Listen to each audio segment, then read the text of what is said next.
Number one is keep it simple, and that is with Simple Green. So I suggest using Simple Green to keep your wheels nice and clean. I do not suggest spraying it on any electronics, and I don't even suggest spraying it on anything with screws or anything. You don't want any rust, just on the surface of your wheels to keep them looking fresh and brand new, and it still keeps them nice and a little bit sticky.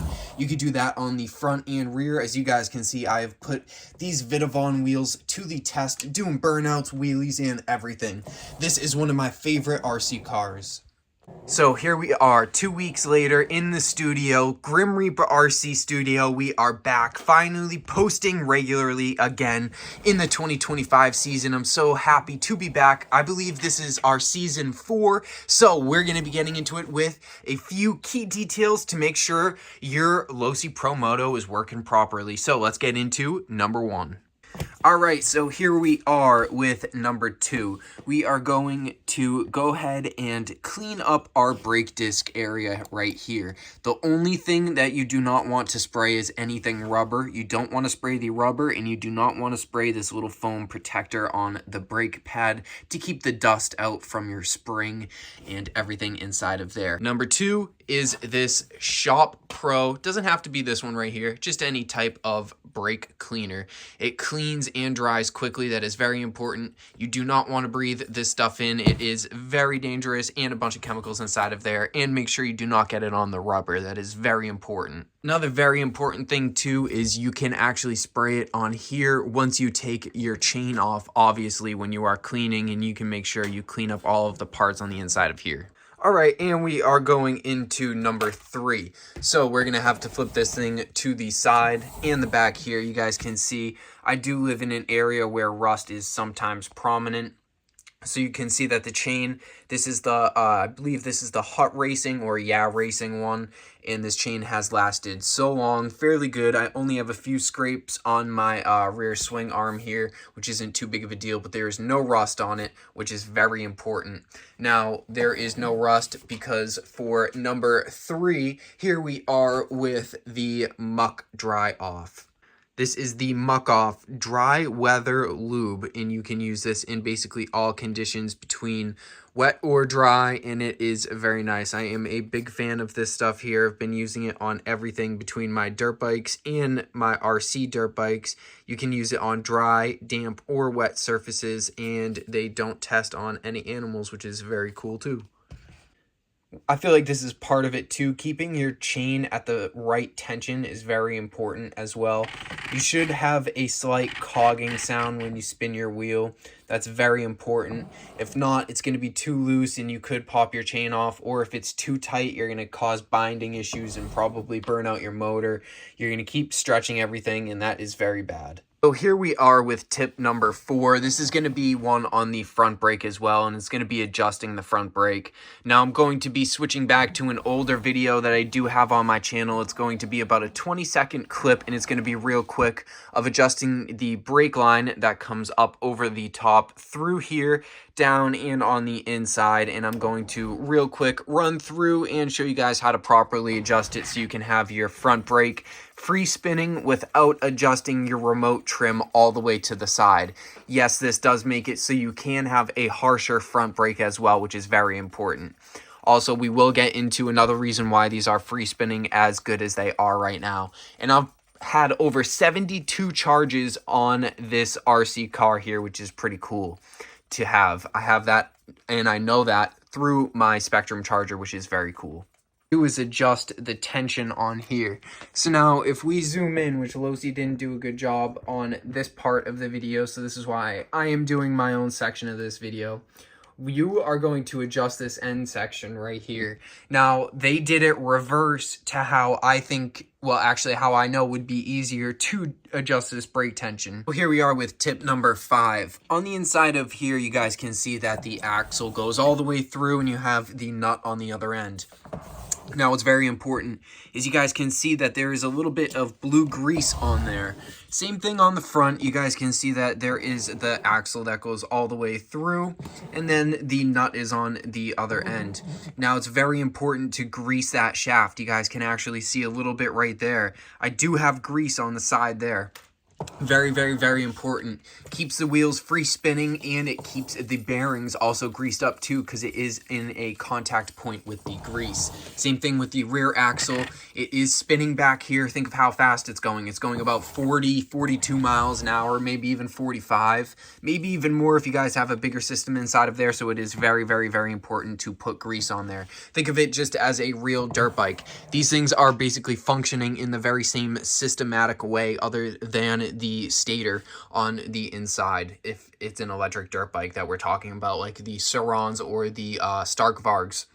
So these need to be maintained in that same exact way. It's also very important to even clean out the shock on the back on the inside of here. That's not really a tip. It's kind of just a helpful thing. You want to make sure it is a very clean area all the way through on the inside of this. And we'll get into a few little tips and tricks that I have up here with the rider as well. So for number 5, we do have the marine grease. This stuff I use all of the time here. Marine grease, I've had this one tube, was about this tall. I've had this thing for about 10 years. I use it on all of my RC cars. Very important, very cool. I use it on everything that moves, every gear, anything that has a metal on metal contact. Very, very, very important. So here we are with number 6. We are flying through this list here. We are basically at 7 minutes in the video, which is very, very cool. We already have a bunch of different products on here. This is a very, very cool, important one. So now take a look. See how this is a dirt bike seat, obviously. Let me start there. That's more important. So it kind of looks like carbon fiber. Now you can see that this weave obviously isn't carbon fiber. It's a nice soft seat, fairly soft seat, a little bit firm, but it also kind of looks like carbon fiber. Very zoomed in up close. So tip number 6 is going to be, go ahead and cut a piece of carbon fiber, throw it over here, cut a circle in the middle of it, lay it once you take off all of your fender fairing pieces, and you can go through and wrap your seat and make your seat actually look like a real seat with fabric on it, like a real dirt bike seat. Now I think that looks really cool. Super easy trick, super inexpensive trick. You can use the rest of the carbon fiber later on in the future. You could even use it on this back piece right here so that you don't destroy anything. I even put a little bit of tape back here just so I don't scratch up the plastic too much to the point where I'm destroying fairing pieces all the time. So that is number 6. Let's go ahead and move on into number 7, and I'll get all of this stuff out of the way. Alright, so number 8 is going to be a little bit of a different one.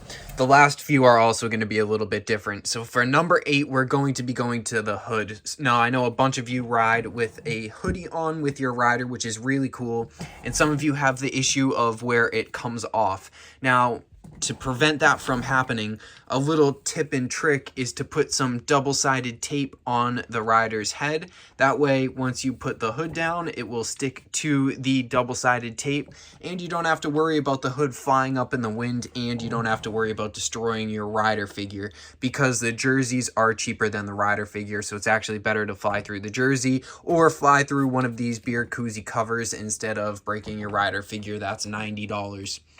And that is one of the best tips and tricks that I can give you guys for the rider figure himself and for the rider itself. Alright, so this is kind of going to be a very easy tip. Now, a bunch of you probably already know this, and a bunch of you probably already do this as well. But if you have a favorite style of body wrap system, not all of them last forever, and not everybody prints the same ones all of the time, and not everybody can duplicate it the same way. So if you have one that you really like, and you like a certain colorway or a certain system, go ahead and buy 2 of them while you can. That way you have a backup, so if you go ahead and crash this thing and destroy it, you at least have another wrap to go ahead and make the same exact one. Now, I usually do that with a bunch of my favorite RCs. I do love painting, as you guys have seen on my channel. We've painted Optimus Prime, we've painted Dark Knight Prime, we've painted a bunch of other things, bunch of RC 4-wheel drive cars, a bunch of Traxxas models. You've seen a bunch of them, and we've also gotten into the Pro Motos, so make sure you guys make a bunch of different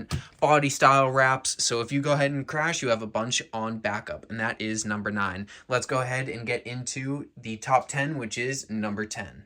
Now, some of you may be upset with this number 10, but this is the most important one, and a bunch of these products have shown what it really means. Now, it is very important do not get this center chassis area wet. Do not get it wet in any way. I have gone through 72 battery packs. I've had this thing for so long, and it has lasted me, and it looks brand new and perfect the entire time. Just do not put any water on this center area. It is completely fine. Number one was go ahead and put Simple Green on the wheels. Now I suggest you take off the wheels. Now a bunch of the people who ride on the street, who do the Pro Motos and the dirt wheels, change them back and forth, so they already have the chance to go ahead and grease up all of these areas that we talked about and Simple Green the wheels off of the chassis. It is very important. Do not get this thing wet. There's a stator on the inside. A bunch of you have already needed to buy stators. I also think it's going to be very important to get the hand guards to prevent scratching on here. Who cares if you have to get a $10, $15 hand guard? That is basically it. I hope you guys enjoyed the top 10 video. Go ahead, like, share, comment, subscribe, turn on the post notification button. Thank you guys so much for watching. I really do appreciate it. I'm going to be trying to post basically every single day. We'll see where this goes. We'll see what happens. If you guys did like the video, please subscribe. It is very important. Share with your friends and even Losi and tell them to send me one of these, or even the real Pro Moto one. That would be really cool. All right, thank you guys so much for watching. That's it for Grim Reaper RC today.